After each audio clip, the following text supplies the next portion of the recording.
Hey everyone, welcome to the show. So Trump's rape trial with E Jean Carroll began yesterday, and the jury is going to be deciding his guilt or innocence on two different matters. So one is defamation, the other one is battery.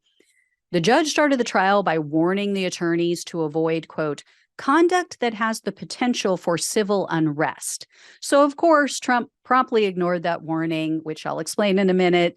The judge promised the jury he's going to do everything in his power to keep their identity secret. He said he doesn't even know their names, but we were able to find out a little bit about the jurors based on questions that the attorneys posed. Most say that they get their news from the internet. Two said that they primarily watch CNN. One said he stays informed with podcasts and he listens to Tim Pool.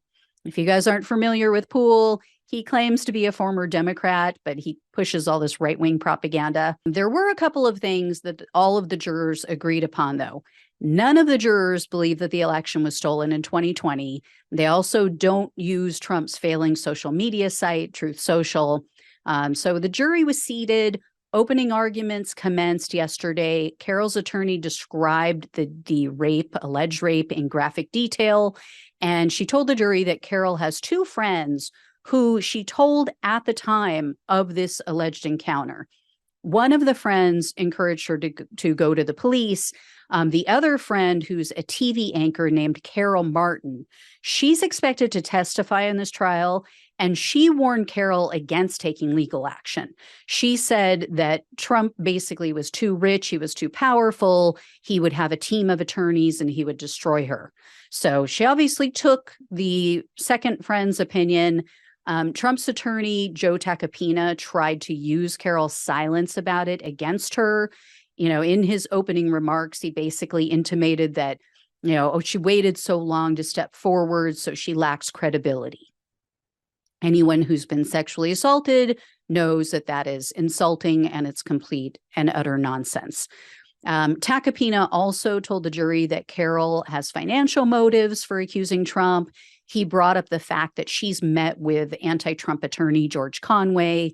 Carroll's attorney objected to that part, and the judge sustained the objection. At the end of day one, the judge pressed Tacopina on whether or not Trump is going to be testifying in person or if they're just going to use his sworn deposition, which is recorded. Tacopina said, I'm really not sure. I have no idea. So the judge told him, you got to figure this out. We need to know by the end of the week.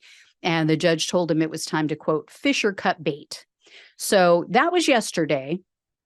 Then today, before the trial began, Trump had gone on his social media site and he posted about the case. And he wrote in part, quote, the E. Jean Carroll case, Ms. Bergdorf Goodman, is a made-up scam, all in caps. Her lawyer is a political operative financed by a big political donor that they said didn't exist, only to get caught lying about that. So before the jury was brought in, the judge, which is Judge Kaplan, warned that he might impose sanctions on Trump because of this. And he told Trump's attorney, quote, your client may or may not be tampering with a new source of potential liability. And I think you know what I mean. So Tacopina tried to downplay this. He made excuses, but in the end, he said, yeah, okay, I'll talk to him about it. So Carroll took the stand for 2 hours. She was the first witness. She told the jury that when she ran into Trump at the department store, she was actually happy to see him. She said she had met him 2 previous times. She found him to be attractive and personable. Carroll's attorney took that opportunity to show a photo to the jury. I've mentioned this before, but it's the photo of Carroll at an event with Donald Trump and with other people.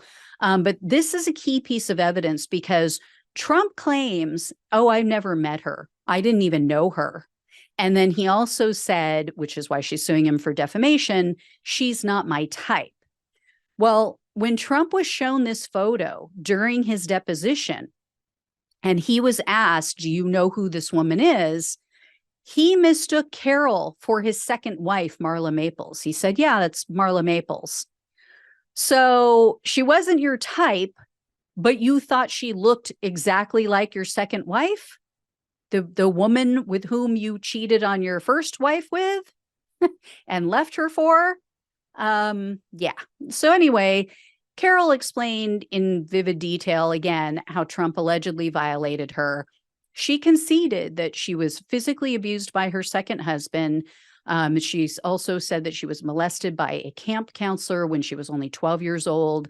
But she said that it was the assault from Trump that left her so completely traumatized. She has never since then had a relationship with a man of any kind. And then Carroll also admitted to being a registered Democrat. She said she's voted for Obama, Clinton, and Biden. And she said that she knew Trump wouldn't be a good president because, quote, I thought he was evil. Join the club. So Carroll also explained her decision to host this free walking tour of the most hideous men in New York. I didn't even know that this was a thing, but Carroll said, quote, I realized in New York you could go on a most famous male writers walking tour, a most famous murder houses. So that's where she took her inspiration. Again, this was free. She didn't charge for this. And so Tacopina used the photo that was taken of her on this tour against her. And he pointed to the fact that she was laughing in this image. She was standing alongside a man in a Trump mask. So Carroll explained when she was on the witness stand that she was laughing because the man in the mask had asked her for $5 to take the photo. So she thought that was funny. Anyway, that's kind of where things left off today before I started to record, but I will definitely keep you guys posted on all of this. At least one of the friends, like I said, is slated to testify. I know that the woman who Trump allegedly grabbed and forcefully kissed when Melania was pregnant and upstairs at their residence at the time, she is going to testify. Also, they got the okay to introduce the Access Hollywood tape into the trial. So the jury will again hear about, grab them by the womp womp. And then also another person who Trump allegedly assaulted is going to take the stand. So not good for him. And like I said, with him not showing up, it shows, he just doesn't take this thing seriously. And he's very dismissive and he thinks he's too good for this. But anyway, I'll let you know. I will keep you posted. Thank you guys so much for watching and listening. Please like, share, and subscribe. Please donate if you can. Take care. Love you all.